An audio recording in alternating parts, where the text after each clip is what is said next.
muy de a poco empezaron a surgir esos momentos de cruce. Y eso fue un poco lo que determinó el nacimiento del dúo.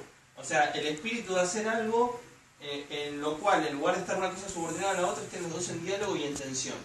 Tipo, no mezclados, no integrados, porque la integración supondría un formato más o menos rápidamente captable, sino algo que se note que hay una especie de tensión interna nunca resuelta. ¿Qué es lo que hace interesante para mí cualquier obra de arte? Ese momento de descubrir tensiones internas no resueltas es lo que hace que algo se mueva, que haya una dinámica en la obra de arte.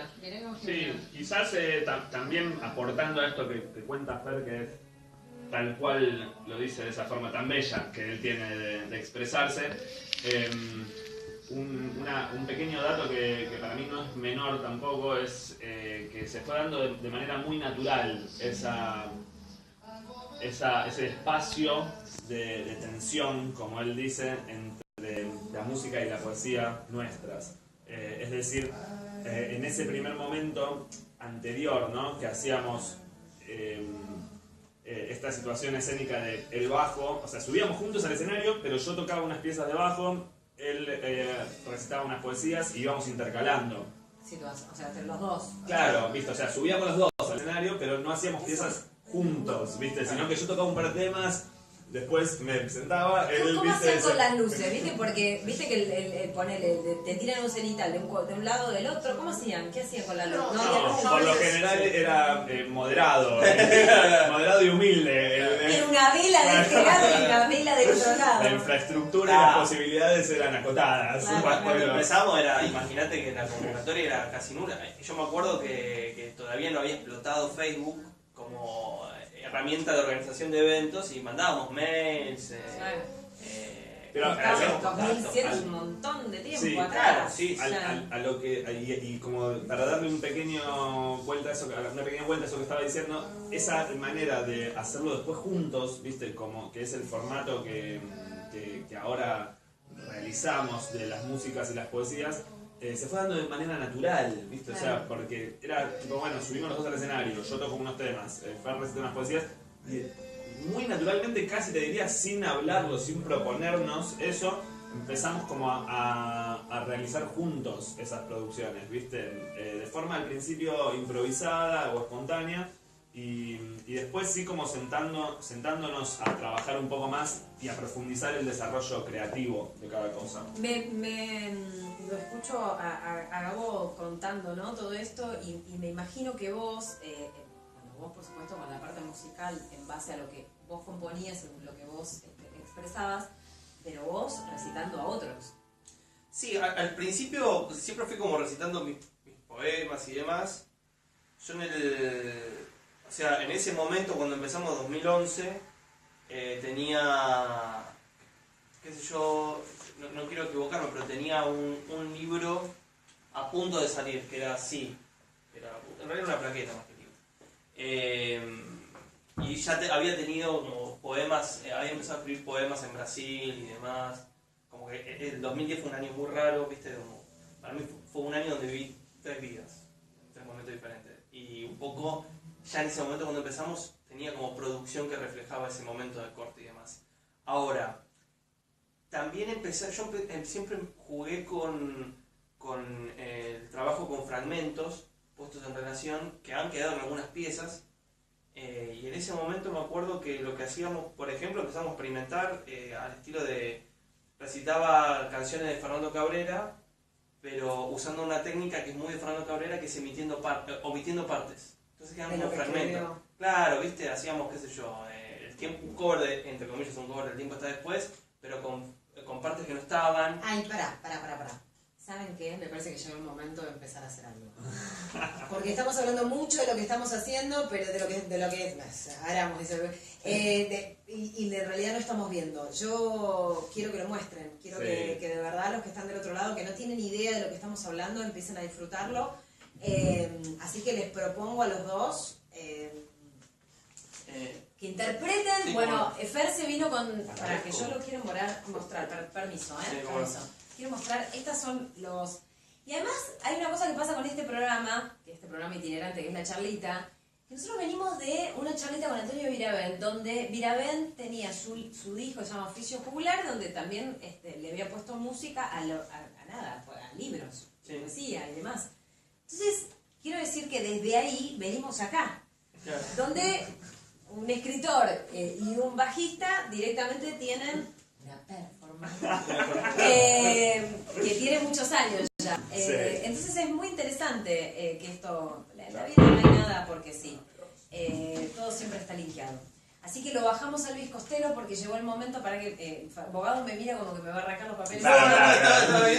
Pero yo lo quiero mostrar para que vean que esto es en vivo, digamos, esto sucede. ¡A vivo! ¡A vivo! Así que ahí le devuelvo no sé qué es lo que vas a leer. No, iba a mostrar también que los últimos todavía no los pasé y lo tengo todavía el manuscrito. Hablando de cuadernos y escritura. Sí, hay que tener cuadernos, es muy importante. Así también he perdido cuadernos y he perdido cosas. Está bien, hay cosas que están bien. Hay que perderlas, algunas hay que perderlas, están muy pero muy bien. Así que les voy a presentar a Bogado Kuman, lo dije bien, en 6 años.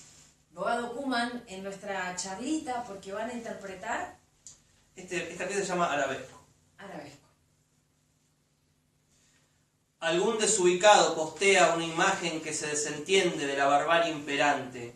Una niña en un día de sol, atropellando las flores con un vestido blanco.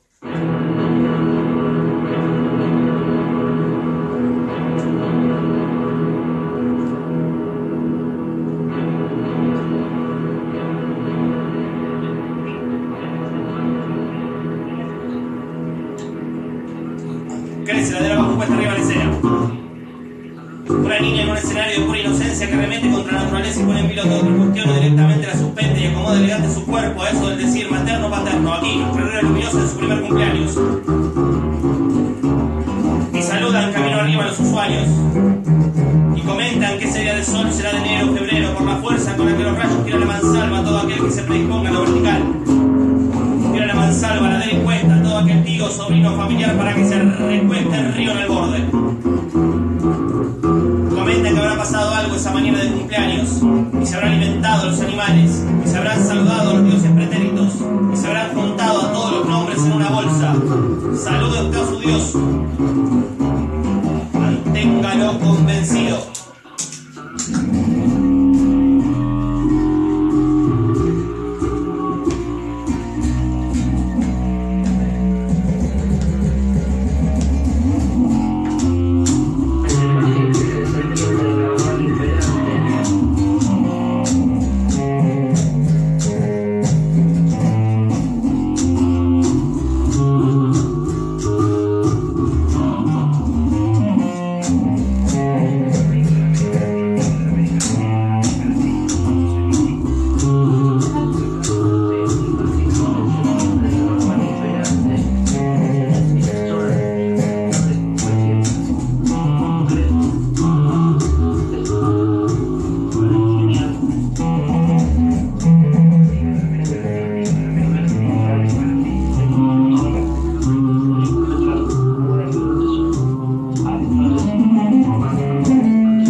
Arriba y abajo, mantener la inclinación o levantar la sospecha.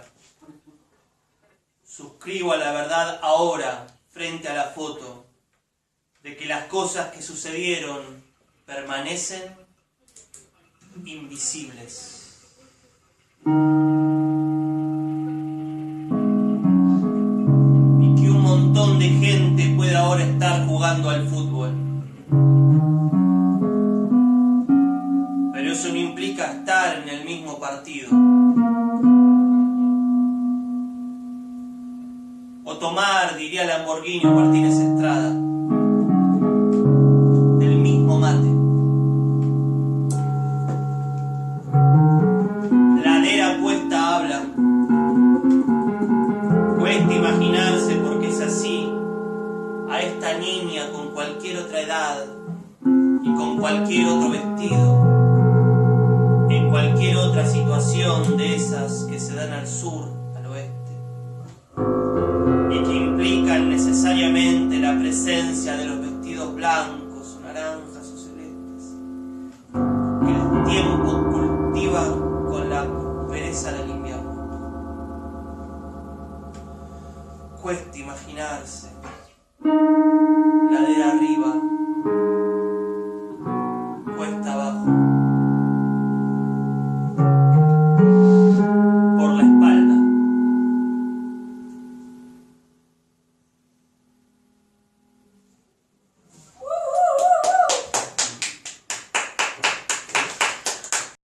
Quiero, dame el papel. Sí. Em, Las manchas son de la última vez que yo Las manchas son de apoyé un vaso. apoyé el vaso de vino. No, pero pará. y se me volcó. La forma en que está escrito me resulta. Espera que lo voy a poner Sí. así a cámara si lo pueden ver. La forma en que está escrito me resulta particular, digo. El movimiento. El movimiento de cómo está escrito. Yo me acuerdo de haberme. Si hay un libro que a mí me encanta y siempre te lo mencioné, te lo mencioné para tanto, a ver si te acordás. Los subterráneos de Kerouac. Sí, iba a decir el otro que mencionaste, sobre Héroes y Tumbas. Sobre Héroes y Tumbas. Pero los subterráneos de Kerouac hay como una intención de zapar con la palabra. Claro. Sí. Y hay también como un juego en eso de la intención de zapar con la palabra. Sí. Y hay momentos en los cuales vos sentís como que en cualquier momento como que te caes, porque el tipo viene, tac, Sí. pone un punto, Sí, tac, y hacen una cosa, y son, digamos, oraciones de 3 o 4 renglones. Eso cuando vos lo tenés que leer, digamos, vos tenés, acá lo tenés escrito por esta razón. Sí. Pero lo linkeo con eso porque en ese caso y en la lectura en tu casa, leyéndolo así, tiene un sentido. Claro. Pero en este caso, vos lo escribís así porque lo tenés que leer de esa manera, porque vos te tenés que atropellar, parar, volver, tenés que... Claro, no, lo de las variaciones de velocidades y demás no es algo que yo lo piense como que lo tengo que, entre comillas, retratar al momento de la escritura. Tipo partitura, ¿viste? No es algo como que lo separo así y demás.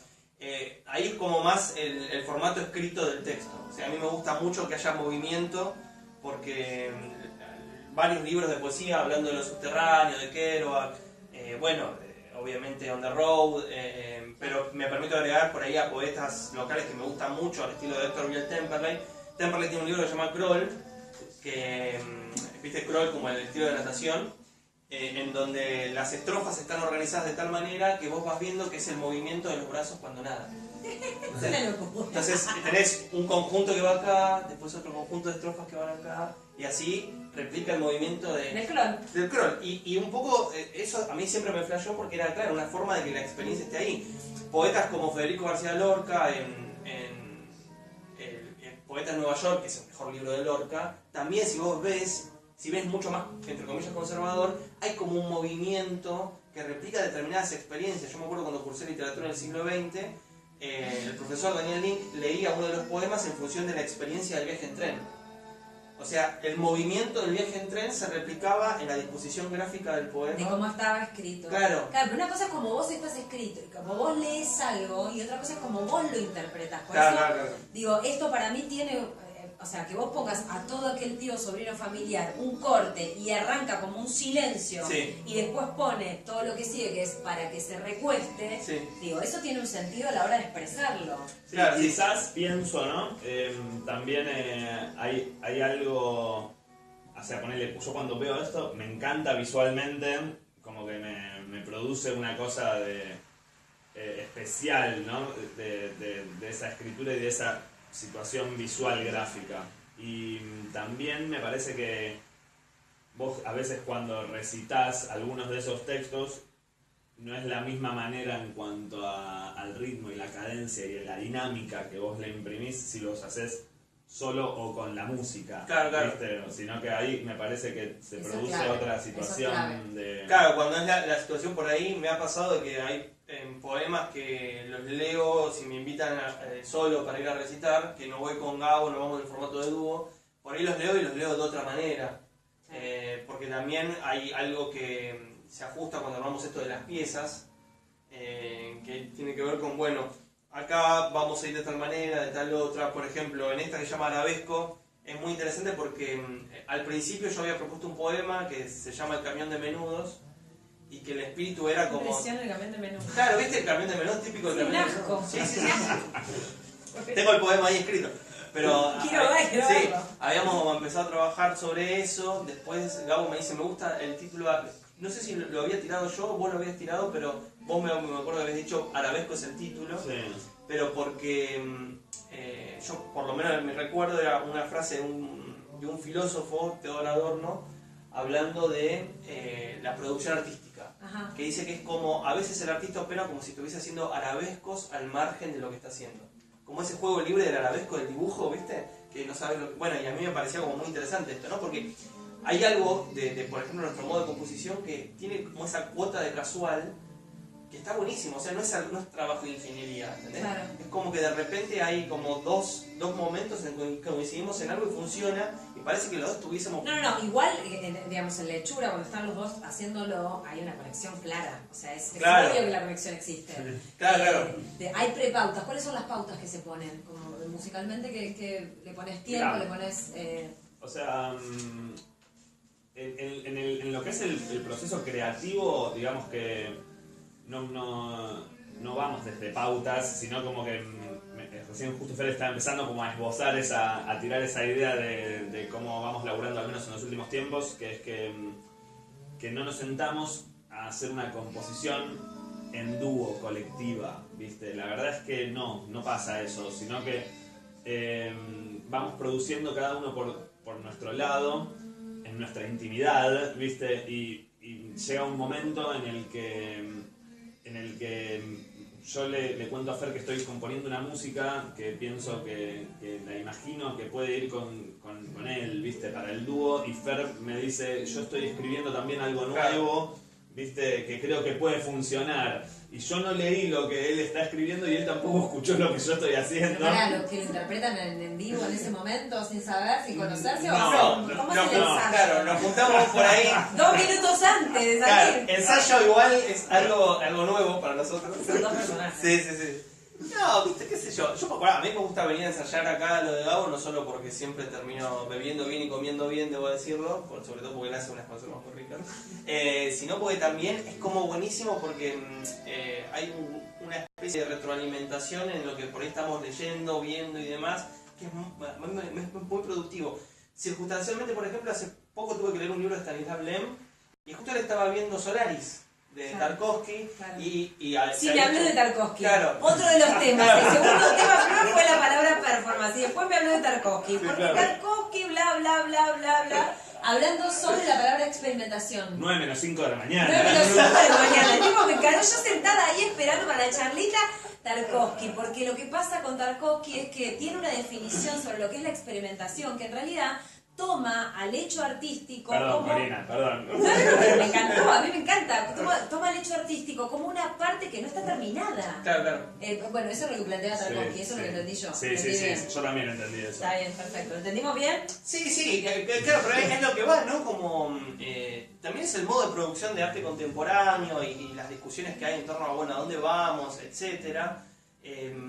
Hablando mal y pronto, y para decirlo de una manera un poco brutal, históricamente la producción artística se quedó con mucho del tipo de producción previa al orden de producción capitalista normal. ¿Qué quiero decir con esto? Hay algo todavía artesanal en hacer arte. Siempre. Hay algo, claro, pero, Gracias a Dios. pero que resiste esa transformación Pero claro. temporal. Entonces, el tipo de encuentro que uno tiene cuando realiza una actividad artística es casi un modo de producción que parece como si fuese un fragmento de un mundo que ya no existe más. Esa cosa me parece que también afecta cómo se produce arte, ¿entendés? ¿Por qué el arte contemporáneo es fragmentario a veces? Incompleto, difícil de entender porque decís, bueno, acá hay una totalidad que se quiere llegar pero no se llega. Porque claro, es un modo de producción que vive en un mundo donde todo es de ingeniería, todo es producido en serie, etc. Y me gusta que hablemos de Tarkovsky, que hablemos del problema de la experimentación, que tengamos esta especie de relación bastante particular con respecto a lo que armamos, que son piezas. Digo, está buenísimo eso, son piezas, son partes de algo que no sabemos qué Que es, no sabemos qué es. pero avanzamos con ese horizonte. Yo quiero más. Sí. Bajamos a Costello, agarro mi mate, porque nosotros seguimos tomando mate mientras estamos haciendo esta charlita, que es un placer, ¿eh? Estamos con el dúo abogado Kuman, lo dije bien. ¿Cuándo es la próxima presentación que tienen? Yo quiero saber. La próxima va a ser la semana que viene, que tenemos el tercer jueves de este mes. Estamos muy contentos porque va a venir una poeta que a mí me gusta mucho. Hay, simultáneamente la editorial Blue Bonsai sacó a dos poetas que me parecen geniales. Una es Nora Finucane, que sacó un libro que se llama La Fiesta del Sol, y la otra es María José Testa, a quien invitamos a este tercer jueves. Después va a venir una poeta mega importante, pero que hace mucho que no leo en Buenos Aires, que es Beatriz Vignoli. Que la invitamos especialmente, o sea, tipo, hicimos como una especie #esfuerzo de producción, y la estamos trayendo para que venga a leer al tercer jueves, y encima está presentando el libro, va a estar buenísimo. Y en la parte musical va a venir Florencia Otero, que es una persona con la cual nos hemos vinculado ya hace un montón de tiempo, y es alguien también con una perspectiva artística muy interesante, que no solo es música, sino que ha sabido recorrer escenarios en donde música y poesía se encuentran. O sea que es muy interesante la lectura que ella tiene sobre el fenómeno. Y cerramos nosotros en un gesto autorreferencial que nos caracteriza, ¿no? Por supuesto. Bueno, hay más poesía y hay, pueril, por supuesto, pueril. que está, y bueno, corresponde porque es natural del ser humano, ¿no? Se complica todo, ¿no? Para eso necesitamos una pantalla y que todos nos vean. Esta pieza se llama Heterogénesis.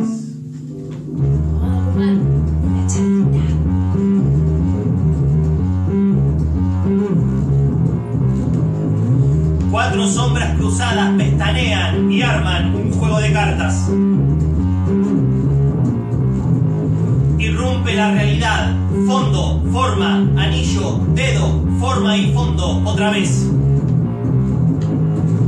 Un círculo se prende al juego de miradas y de los cuatro, dos se hablan y se callan.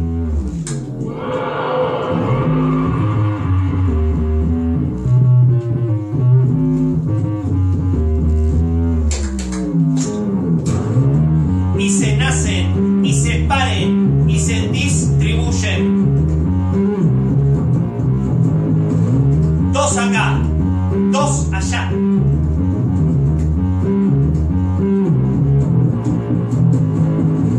Dos juegos de miradas arman la base del mundo, como el mito de los santos pecaminosos.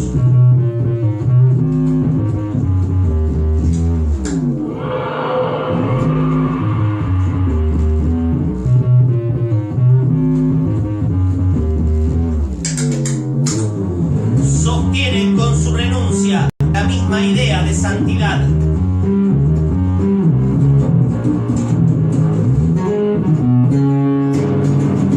Tres pares de ojos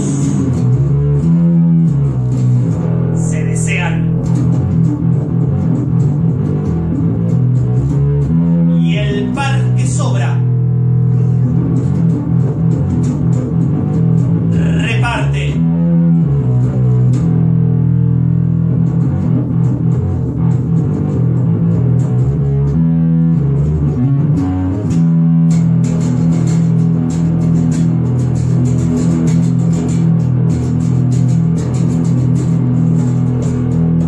Sobre las cartas.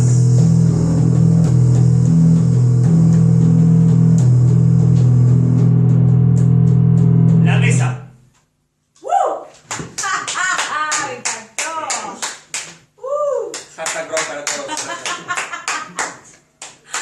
¿Qué opinas sobre el lenguaje inclusivo? Yo opino que está buenísimo, en el sentido de que nos pone, sobre todo en nuestra tradición lingüística, que tenemos algo tan pesado como la Real Academia Española. O sea, nuestra forma de ser colonizados por el lenguaje es muy evidente. O sea, nuestro referente para la creación de diccionarios es la Real Academia Española. Es algo fortísimo. Frente a eso, el lenguaje, que es casi un ser vivo. O sea, es lo más parecido que nosotros podemos tener en nuestra vida cotidiana a lo vivo. Está todo el tiempo mutando, cambiando y demás. El lenguaje inclusivo nos pone como ahí frente a la idea precisamente de transformación, pero también frente a un problema que es el problema de la referencia. la organización de género del lenguaje en masculino y femenino responde a una estructura de la lengua. Además es una estructura que viene de muchos años atrás. Claro. Hay libros escritos, bueno, libros.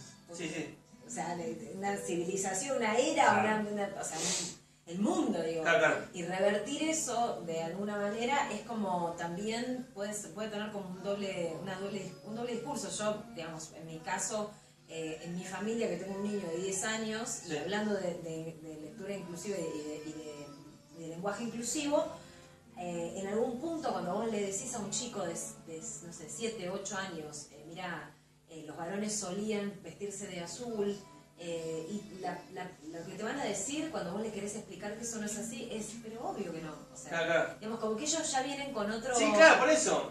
Con otra otra cabeza. cabeza. Sí, O sí, sea, sí. digamos, hay otra explicación frente a cómo están parados en este mundo. Claro, digo, ahí es cuando me parece a mí que el lenguaje Pues la inclusivo pregunta como... es, sí. ¿es necesario? Digo, es necesario porque si vos venís con un chico que te dice, por ejemplo, no sé, los hombres no lloran, y el pibe te mira y me dice, ¿de qué estás hablando? O sea, Claro. ¿por qué es esa, digamos? Te digo porque lo testé en mi casa. No, por supuesto, O sea, sí. no, porque escúchame, mirá, el color rosa también lo puede usar el varón. Sí. Pero obvio, mamá, si yo tengo un libro. Claro.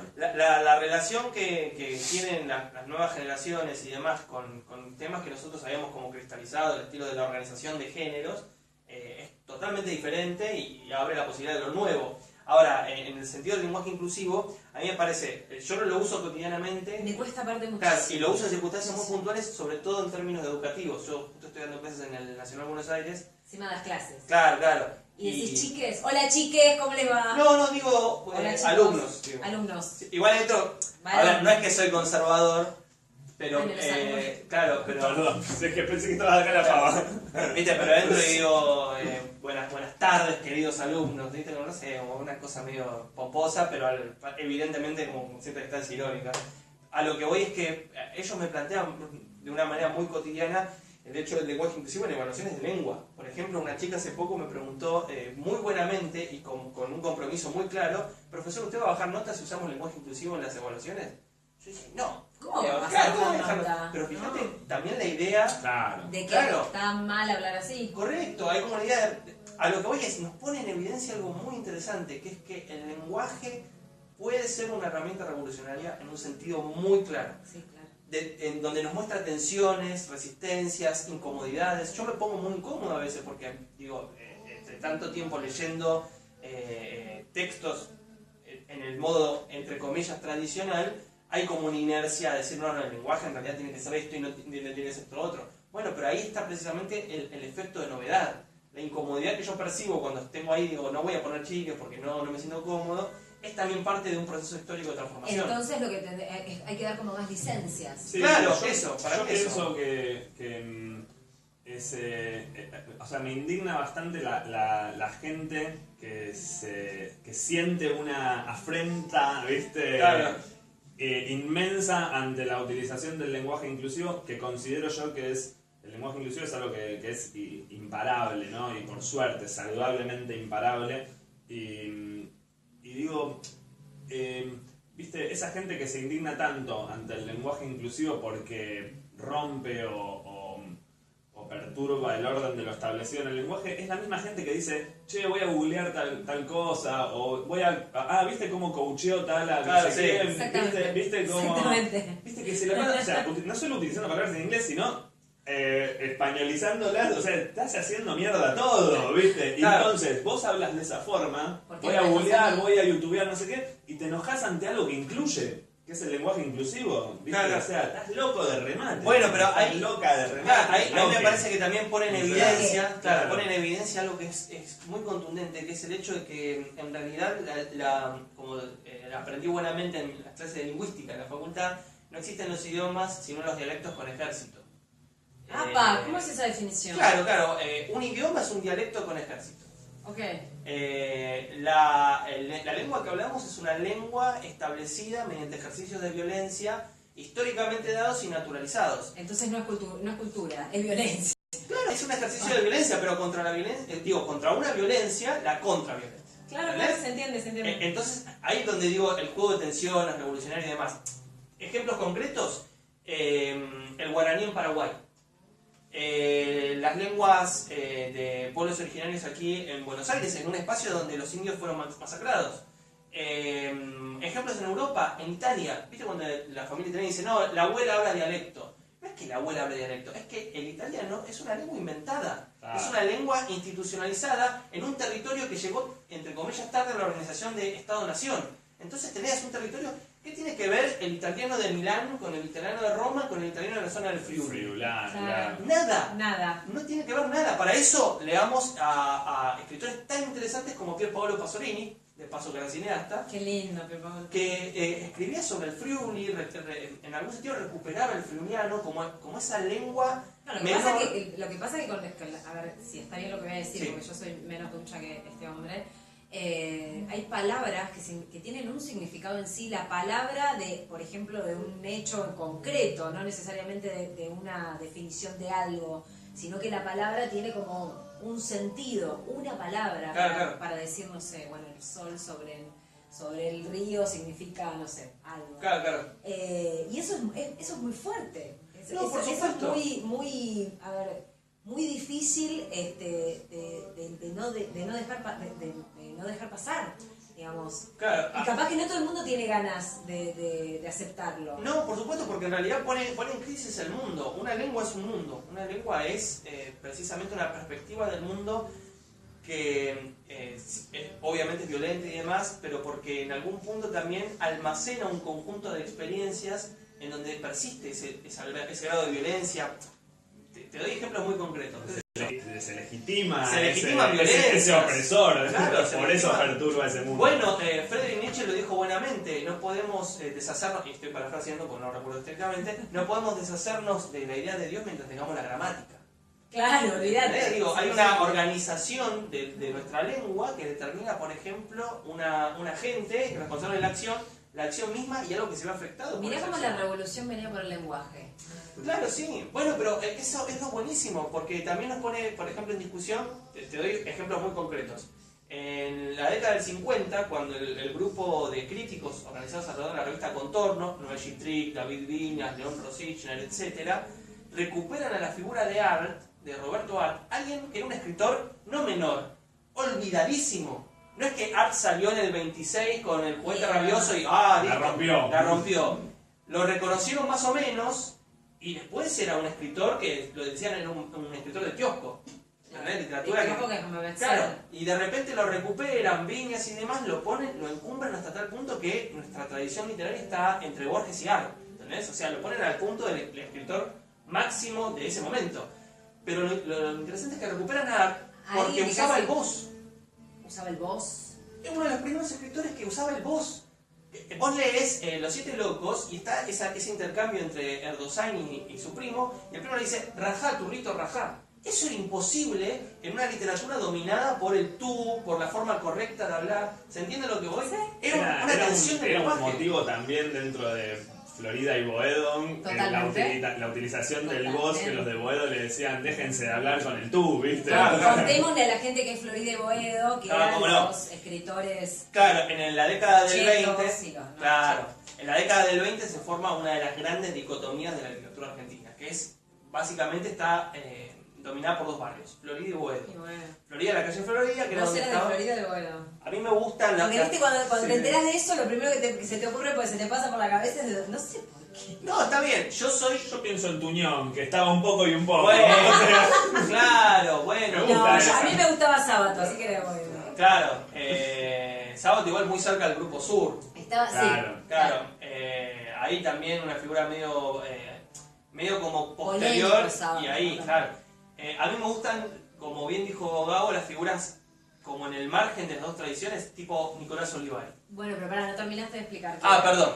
Bueno, Florida entonces era la calle donde estaba la redacción de la revista Martín Fierro, que era la revista que un poco se había hecho cargo de la recepción de las vanguardias en términos locales. No era como lo nuevo, lo nuevo. Y ahí estaban Oliverio Girondo, que en esa época era como el más radical de todos los poetas en términos de forma. Venía con poemas, tipo 20 poemas para leer en el tranvía. Era impensable, ¿entendés? Era como una locura. Cuando sacó el Espantapájaros, hizo una promoción subido en una camioneta con un espantapájaros, así, diciendo... Una llegó el- carroza fúnebre. Sí. En la avenida Corrientes. Llegó el espantapájaros repartiendo así. Era gente tipo, bueno, el joven Borges, que recién venía de Europa, influenciado por el ultraísmo, una vanguardia, que era como, bueno, llegó Borges con la novedad europea. Tipo, ¿Vos sabés que en ese momento no hacía una revista mural. Sí. que pegaban la revista en las paredes? Claro. Revistas mural. Alucinante. Era como... O sea, Tú. Wow, esas ¿pero eso es en la época de Claro. Martín Fierro? Sí, en el 20, mitad del 20 y demás. Borges, ¿cuántos años tenía? No, un jovencísimo Borges. Borges nace en 1899. Así que si estamos hablando de 1925, tenía 25 o 26 Claro. años. Llega como con todo esto, ¿viste? La novedad, bla, bla, bla. Frente a eso, la tradición que podemos llamarla de Boedo, los escritores más vinculados a los oficios. Por ejemplo, Elías Castelnuovo, una de las figuras de Boedo era el linotipista, era el que manejaba la máquina, ¿viste? Ponía las letritas para imprimir libros. Leónidas Barletta, gente muy vinculada con lo que podemos llamar la vanguardia política, no artística. Claro. Era gente que estaba muy plegada a la terminación del Partido Comunista, al pensamiento socialista. Bueno, de hecho, Sabato. Tiene como esa función medio claro. particular, pero que es raro porque en realidad la pelea entre Florido y Boedo es más un invento de las memorias posteriores de los miembros que de la situación real. O sea, pelea hubo en un corto tiempo, tipo un año que se dieron Bueno, entre pero las revistas, ¿viste? es un clásico argentino, me parece que eso es una de las cosas típicas nuestras, esto de los versus Sí, claro. eternos, digo, siempre funcionan. Esta idea de enfrentar a dos potencias, y en este Claro. caso que tiene que ver con la literatura, me imagino que era Por súper supuesto. fuerte. Sí, vos imagínate, en esa época, por ejemplo, el escritor, digamos, el Borges antes de Borges era Leopoldo Lugones. Claro.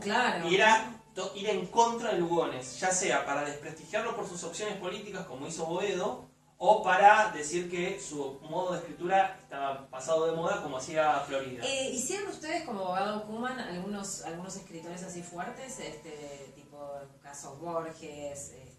No, Borges no, sí usamos, así que hayamos recuperado, por ejemplo, que ya nos fuimos a cualquier lado, hacemos un cover muy particular, que en realidad es una reversión de La Revolución no será televisada de Gilles Scott Heron. ¡Quiero! Sí. ¡Quiero! Sí. ¡Quiero! Claro. Sí, la hacemos. La revolución no será televisada de Gilles Scott Heron, para mi país, anglo. Sí, porque nosotros en la radio lo anunciamos así. Claro, bueno, Gilles Scott Heron. claro, total, que es el padre del... Muchos lo llaman el padre del hip hop porque hacía algo que también está dentro del mundo, poesía y música. Y sí, claro.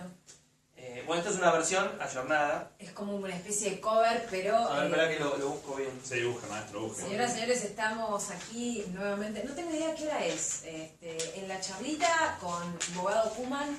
Y la verdad es que hoy es como muy intenso. Y vamos a ir por distintos lugares dentro de lo que es la literatura y, por qué no, también dentro de lo que es la música. Limpiamos lo que es la poesía, que veníamos ya de la última charlita a esta. Y definitivamente lo estamos mostrando. Así Lo haremos. La revolución no será televisada de Gilles Scott Heron en esta versión que está poeti musicalizada por la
perderte en la heroína y evadirte, y ir por una cerveza en la pausa publicitaria, porque la revolución no va a ser televisada.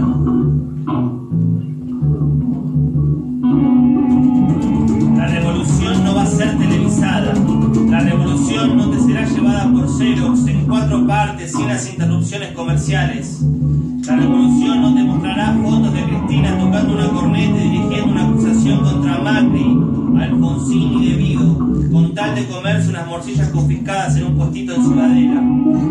La revolución no va a ser televisada. La revolución no te será llevada por Aptra, ni por las estrellas Luciano Castro, Natalia Oreiro, ni por Paca Paca o Cartoon Network. La revolución no le dará sexapil a tu boca. La revolución no te va a desatar los cordones. La revolución no te hará lucir 5 kilos más delgado, porque la revolución, hermano, no va a ser televisada. No habrá fotos de Néstor o Chávez empujando un changuito con las compras del mes cuesta abajo en una carrera desesperada, o tratando de arrastrar un televisor pantalla plana en una ambulancia afanada. TN no va a poder predecir el ganador del partido de las 8:30 ni cubrir lo que pasa en el conurbano. La revolución no va a ser televisada.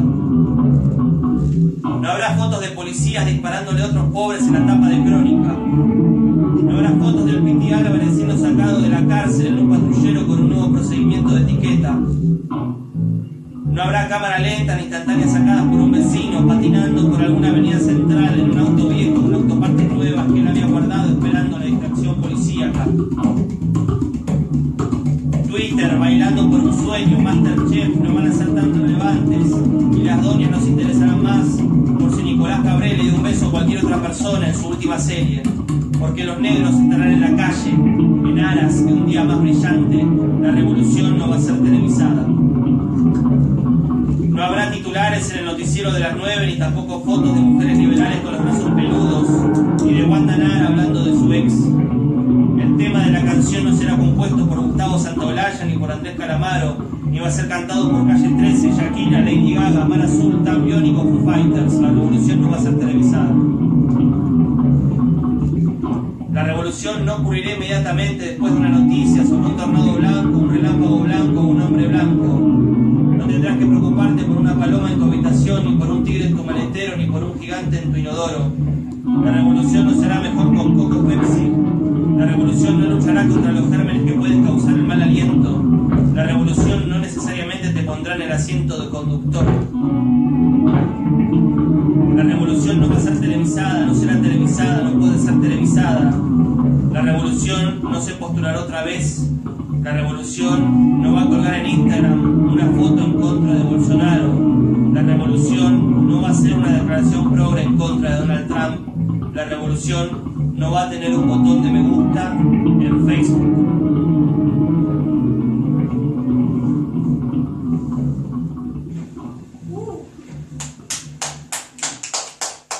Quiero decir que se nos cortó en el medio de la canción.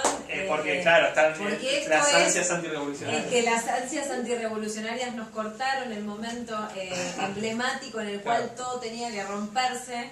Pero bueno, esto suele pasar y está muy, pero muy está bien. Bien, perfecto. Ahí en el tuyo salió completo. Sí, sí, sí. Porque el tuyo tenía aguante. Porque, ¿qué pasa? Uno puede declarar y decir muchas cosas en este medio de las redes sociales, pero hasta que ellos deciden. Claro. Cuando ellos deciden que se corta, se corta. Bueno, sabes que a mí me pasa a veces cuando hago transmisiones en vivo de algo y suena una música de fondo, que el cámara de Instagram reconoce el tema y corta la transmisión por problemas de derechos. Claro. Bueno, eso sí, eso sí. Bueno, pero eso es buenísimo. En este caso no pasó porque estamos escuchando un disco pirata del Bill Freezer. Ese no salió. La hermosura que suena de fondo también tiene que ver con eso. Bueno, yo quiero agradecerles enormemente este encuentro, esta charla, esta maravilla que hemos vivido. La verdad que para mí es toda una sí, es una novedad, porque realmente no había vivido nunca esta mixtura de lo que uno tiene para decir con algo para tocar. Es realmente que espectacular. O sea, es genial. Es como dice Bogado, es rock. Así que para mí es un placer haber formado parte de esta situación. Quiero preguntarles cuándo van a tener una fecha como para que la gente nos vaya a ver. Sí, tenemos la próxima fecha en el tercer jueves, ahí en el Quetzal, Guatemala 4516. el jueves de la semana que viene, que es jueves 18 de octubre a las 22 horas. Vamos a estar ahí presentándonos. Es el lugar donde estamos más cómodos, así que es el lugar donde mejor quizás poder Y Quetzal también lo dije muchas veces, sí se lo dije a mí. Sí. Quetzal, Guatemala 4516, a pasitos de Escaramuño Ortiz. Nuestro tercer jueves querido. Claro, ahí está, 83º. 83º. Sí, 83 terceros jueves van, va a estar Beatriz Viñoli, María José Testa, Flor Otero y Sierra Abogado Cuman. Después ya... La Rosa, tenemos en La Rosa. En La Rosa el 20, el día sábado 20, ahí Jorge Newbery 3 a 3400. En La Rosa Blindada vamos a estar presentándonos. La Rosa Blindada es un centro cultural que cumple años. Va a haber diferentes artistas, entre ellos vamos a estar nosotros. O sea que es al toque, 18, jueves 18 ahí, el sábado 20 en La Rosa Blindada. Y ya el lunes 22 nos metemos a grabar ahí. Claro. Sí, el lunes Grabación de 22 nuestro segundo disco. grabamos Wow. el segundo disco. ¿Cómo se puede conseguir el primer disco? Está en las redes al estilo de Spotify, está en nuestra cuenta de Bandcamp, está en la página del tercer jueves. Ponen Bogado Cuman en Bandcamp, en Spotify y Y lo van a encontrar. que es Genial. parciales. Ah, buenísimo. Que ahí está la versión de la Revolución Nacional televisada, intervenida por varios discursos superpuestos. Ah, mira. Uno de Lenin, otro de... Bertov, del cineasta soviético. El cineasta soviético, Claro. etc. Y hay una edición en vinilo. Que hay una edición en vinilo. Wow. Nuestro disco, Sí, sí. Genial, qué genial. Que en single de vinilo que tiene 2 de las piezas. Ahí. Eso se consigue en lugares muy puntuales, tipo la librería de Eterna Cadencia, disquerías como Animals o Exiles también. O nos lo pueden pedir a nosotros, sí. por supuesto. Mandan una- Van quedando pocos, van Sí, quedando pocos discos. Bueno, yo en algún momento te voy a pedir alguna cosa. Sí, claro, por Para que supuesto. me regales.